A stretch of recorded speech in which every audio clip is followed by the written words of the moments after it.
Hey everyone, welcome to InsightsByRish. In today's video, we are going to predict stock price for the Netflix dataset that we have downloaded from Kaggle, and I will provide the link of this page in the description box. So this will be our dataset onto which we have 7 columns, and we want to predict the volume of stocks. So we'll start by importing pandas here. Then we are going to load our dataset into a df variable. So let us say df is equal to pd.readcsv.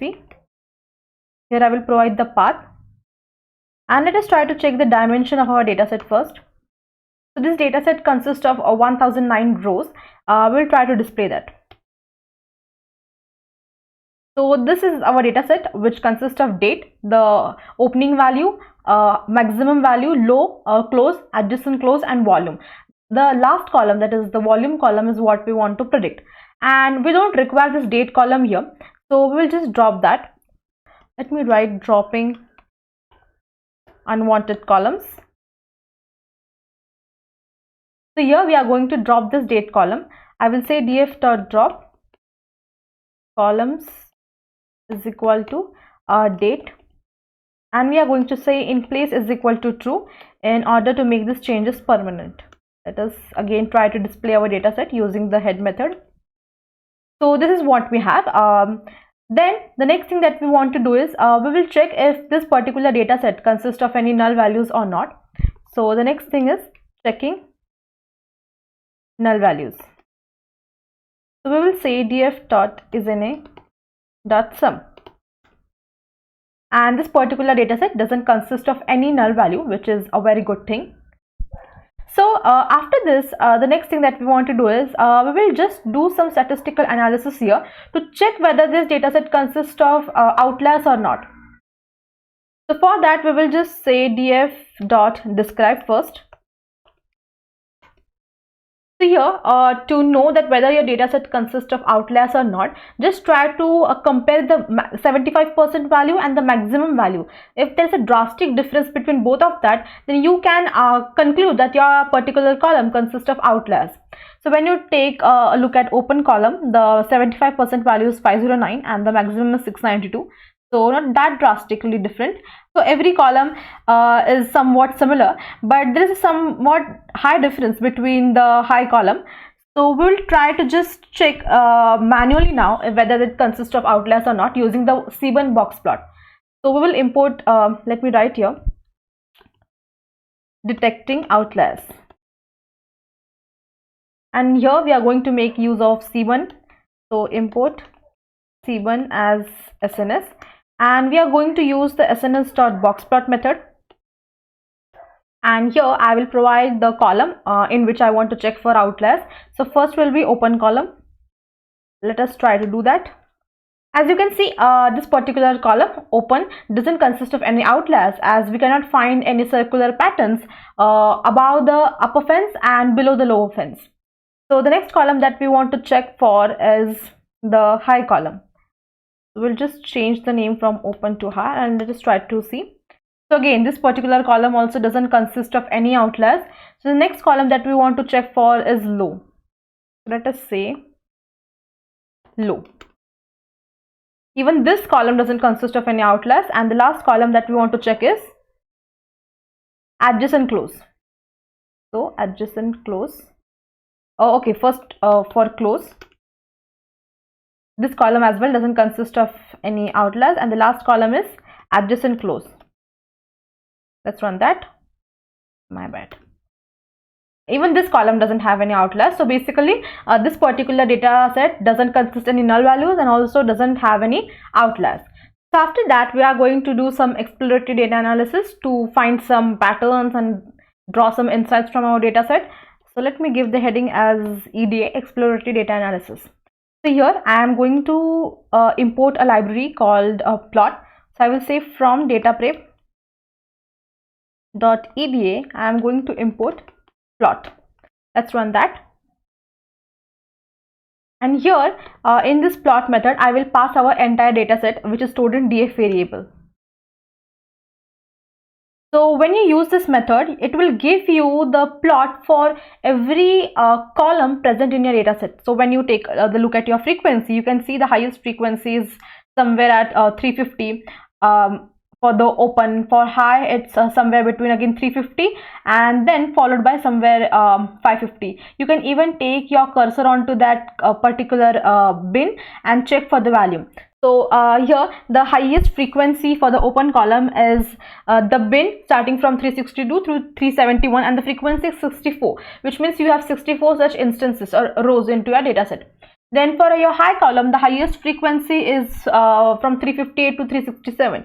So you can do every such analysis here. As you can see, for every column it will give you. And then for adjacent close, the highest frequency is for bin 362 to 371 again. If you take the look at the highest frequency of every column, you will find that every highest frequency for every column is somewhere between 350 to 370. And after that, the next thing that you want to do is you want to check the effect of every column onto your target feature. That is, you want to plot a joint plot to do some relational analysis. So for that, what we are going to do here is we are going to use sns.jointplot, and here we are going to pass the data. It takes the name of our data set, which is df. Then x takes the name of column that you want to plot on x-axis. So here I will first try with open column, and then on y it takes the name of other column y-axis, which will consist of our target feature. So here the target feature is volume, I think, yeah, volume. And then let's run that. So as you can see here, the highest volume you are getting is when your value of open is below 500, because as the value of open is exceeding the 500 limit, the volume is somewhat decreasing. So whenever your value of volume whenever the value of your open is less than 500, you are having somewhat high volume as compared to the values greater than 500 for open. Next relation that you want to see is you want to check the effect of closing value on the volume. Let's run that. And as you can see, the same thing is again followed by the close column as well. When the value of close is lower than 500, the volume is compared to high as to when the value of close is greater than 500. Then the same thing we want to repeat for the next column, which is, I think, low and high. So we'll start with high, and same thing. And if you check for low, again same thing. So as you can find some similarities here, that even when you did the statistical analysis by using this data prep EDA module, and when you are using the joint plot, you are finding that every column is very similar to each other. There's no difference between the columns. So from this, you are able to conclude that you are having the good value of volume when your values of column are lower than 500. So after all these things, the next thing that we want to perform is, first I will try to display the dataset once. And now what we will do, we will actually scale these values. When you take the look at these values, every column is on a different scale, and hence we want to scale these values between 0 to 1. So first we will divide our dataset into input features and target feature. I will say dividing dataset. So here I will store input features into X data frame. So X is the name of input data frame here, and I will say I want to include every column from the df except for the column volume here, as it's our target feature. So I will just say df.drop column is equal to volume. Let's run that, and let us try to display the input features. As you can see, the input data frame consists of every column except for the volume column. And next, in our y variable, which will be of series type, we will store the target feature, that is df volume. This df volume. Let's run that, and when you check the type of x and y, you can find that x will be a data frame and y will be a series, and it should be in that way, because if your input feature is in a form of series, your model won't tolerate that. Now the next thing that we want to do is you are going to scale your input data frame, that is your X data frame. So for that, let me just write here data normalization. And the next thing that we want to do is we are going to import the min-max scaler here. So from sklearn.preprocessing, we are going to import min-max scaler. Here we will create an object of scaler and I will say min-max scaler. Then you can fit and transform your data either in one single go by using the fit_transform method, or you can use both the methods individually. First you will go with fit method and then you will transform the data. But for here I am going to use the fit_transform method to do everything in one single go. So I will just say X colon and here I will say scalar dot fit transform and here I will pass X. Let's run this. Now the reason behind providing this square bracket and colon here is, if you don't provide this here, your model will assume, or your min-max scaler will assume that this X is of series type and it will store all the transformed values in the form of arrays. But again, your model won't accept that. You want your input features to be in the form of data frame, and hence when you provide this square bracket with a colon there, then your scaler or your min-max scaler understands that you are storing all the transformed values in the data frame. Let us try to display the input data frame now. And as you can see, every value here is scaled between 0 to 1. You don't want to scale your target features. You want to keep your target values of the value column as it is. You don't want to scale them. You just want to scale your input features. After doing this, we can start building our model. We want to use linear regression here. So to do so, we'll just say from, I will write here building the model. Here I will say from sklearn dot linear model, we are going to import linear regression, and here we will create model is equal to linear regression. Then we are going to fit our model on X-train and Y-train, but before this particular cell we want to do something. We are going to divide our data set into the training set and testing set. So basically we are going to do train test split here, and for that we require from sklearn dot model selection, we are going to import train test split. Then I will say X-train, Y-train, actually X-train and X-test, and then Y-train and Y-test, then train test split. And here I will pass my input data frame, which is X, and target feature, which is stored in Y, and test size will be 0.2, which means 80% data will be stored in our training set and 20% data will be stored in our testing set. Then I will say random state is equal to 42, so that when we rerun the cell, we get same rows in our training set and in our testing set. Let's run that, and let us try to check the shape of our training set and then of our testing set. So as you can see, initially you had 1009 rows, and out of that 807 rows are now present in your training set and 202 rows are now present in your testing set. Now we will start building our model, and here I will say model.fit, and I am going to provide the training values here, which is X-train and Y-train. X-train and Y-train, and let's run that. So your model has been fitted onto your training set. Now what you want to do is you want to make the predictions here. So I will say model dot predict, and here I am going to provide my test. As you can see, these are all your predictions what you have. But instead of doing that, what you are going to do here is you are going to store all these values, all these predicted values, into a variable called as spread. Then we will try to compare the values here, that is how close your model has done the predictions as compared to the original values. So we are trying to display the first 5 true labels here, which are stored in Y-test. So the first 5 unique values are 56 lakh, 59 lakh, 41 lakh, 39 lakh and 1 crore 63 lakh. So these are your original values. Let us check what our model has predicted, and for that what we are going to do here is we will say first 5 values from the pred variable, as the pred variable consists of all the predicted values. And when you run that, you can just try to compare it. The original value was 56 lakh and your model is predicting it to be 49 lakh. The original value here is 59 and your model is predicting it to be 92 lakh.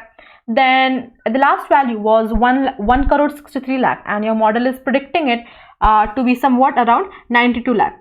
So of course the predictions won't be exact accurately, but they are somewhat closer. So there might be some variance here, and hence we are going to now evaluate our model.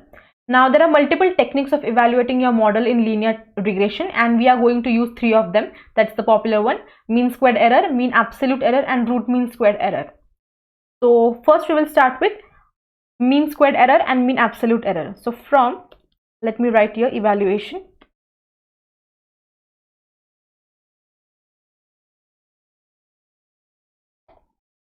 and here I will say from sklearn.metrics I'm going to import mean squared error, then mean absolute error. Fine. So first we will try to print the mean squared error here. Let us say print, and I will say mean squared error is equal to, and here we will pass this mean squared error module,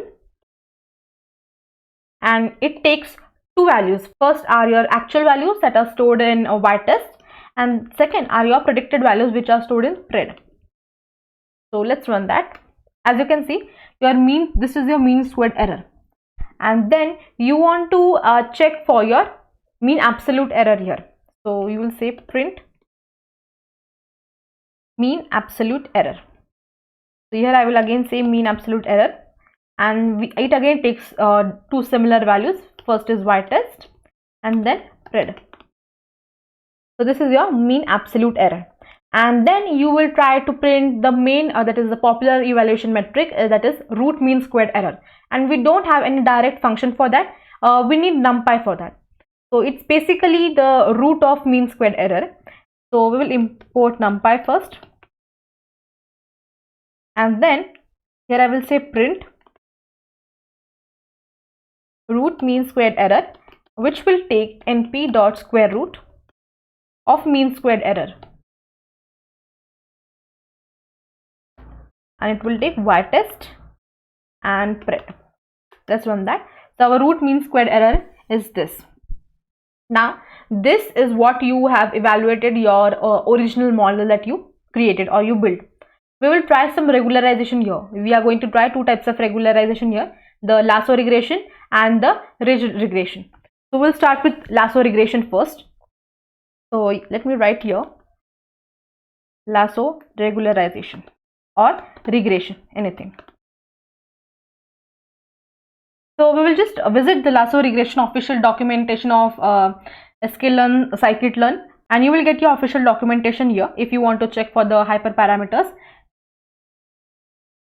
As you can see, this is how it is, and these are all your hyperparameters that you want to provide. If you want to, these are the default values. You can change the values as well. So let us try to do that. So from sklearn dot linear model, we are going to import lasso, and here we will create a lasso model, so which will take lasso, and then these are your hyperparameters that you want to provide. You can change the values of your hyperparameters to find the best evaluation value. So for now I am just going to take these values and put it here. Fine. If you want, you can just take them on new line, and then what you are going to do is you are saying lasso model dot fit. You are going to fit your lasso model now on your training set, which is X train and Y train. We are actually trying to perform regularization here in order to check that which particular regularization technique gives you the minimal value of root mean squared error. The one which gives you the minimum value will be your best model. So Let us run that. And the issue I think here is fine. If you want to remove this warnings, what you can do here is you can just say import, as this warnings are none of our use, so we are just going to say warnings, then warnings dot filter warnings, and just say ignore. Let's run that, and let us again run that. So the warnings are now removed. Now we will try to predict the values using this lasso model, and we will store that predicted values in a lasso pred variable. As in this previously, we stored the predicted values using the normal model in the pred variable. We will store into the lasso pred variable now using the lasso model dot predict, and we are again passing the set here. Now we will try to do the same root mean squared error onto this lasso pred variable. Now we will again try to evaluate our lasso pred. Now we will again try to evaluate our lasso model, and we will try to compare the root mean squared error given by both the normal model and the lasso model. So for that, again we will say print root mean squared error, and here I will again say np dot square root of mean squared error. The only difference here is after passing the y test, instead of passing the pred variable, now I will pass lasso pred here. And let's run that, and as you can see, this root mean squared error and the original root mean squared error are a very slight difference. There is a very slight difference between both of that, and as you can see, initially they are starting with 39 and again with 39, so there's no drastic difference here. So basically your lasso model isn't doing any kind of regularization here. So next we will go with ridge regularization or a ridge regression. The next thing here is ridge regularization or regression. So here we will say from sklearn dot linear model, and you are going to import ridge. So we'll say ridge model is equal to ridge, and again we require the hyperparameters for this particular one, so we'll again visit the official documentation for ridge regression here. And I think here you have lasso, and you might be having somewhere the ridge regression, and these are your hyperparameters for a ridge model. So for now I'm just going to use them. Let me pass it here, and then we are going to now fit our ridge model onto the training set. So I will just say ridge model dot fit x train and y train. Let's run that, and again we need to remove that. Now we are going to store the predictions made by our ridge model into the ridge pred variable here. So ridge pred is equal to ridge model dot predict, and here we will pass our x test. Now we will again try to check the root mean squared error value using the ridge pred variable. So everything remains same, just instead of lasso pred we need to pass ridge pred here. So this ridge model is actually giving you the higher value of root mean squared error as compared to the normal model and the lasso model. So basically we won't go for the ridge regularization here, and then we are left with the normal model and the lasso model, because that's what giving you the minimum value for root mean squared error. And even if you change the values here, if you try with some different value here, like let's say 2, then 5, I think even after changing, let me again remove the tolerance and again try it.